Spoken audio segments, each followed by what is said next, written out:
બનાસકાંઠા જિલ્લાના કાંકરેજ તાલુકાના રેશનિંગ ગ્રાહકોને ક્યારે મળશે ખાંડ?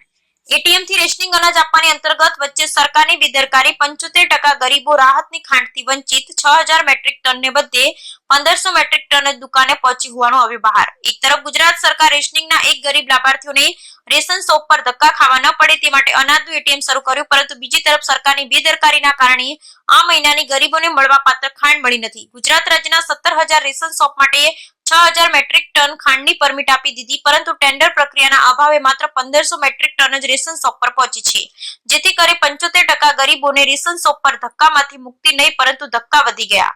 સપ્ટેમ્બર મહિનામાં ગુજરાતમાં બીપીએલ કાર્ડ ધારકોને વ્યક્તિ દીઠ 350 ગ્રામ ખાંડ પ્રતિ કિલો ₹22 ના ભાવે અને આટલી જ ખાંડ અત્યંત ગરીબ એવા અત્યોદય કાર્ડ ધારકોને પ્રતિ કિલો ₹15 ના ભાવે વિતરણ કરવા માટે 6000 મેટ્રિક ટન ખાંડની પરમિટ તો અપાઈ, પરંતુ નાગરિક પુરવઠા નિગમની બેદરકારીના કારણે માત્ર 1500 મેટ્રિક ટન ખાંડ રાજ્યની 17000 રેશનિંગની દુકાન સુધી પહોંચી શકી. કારણ કે હાલમાં પરબલા આવતા હોવાથી ગ્રાહકો રેશનિંગ દુકાને ખાંડનું પૂછતા જાણવા મળતું હતું કે હાલમાં સરકાર દ્વારા ખાંડ ફાળવાઈ નથી. તે સાચું શું? સમય આવે જ જાણવા મળશે. Bureau report Ramjibhai Raygur.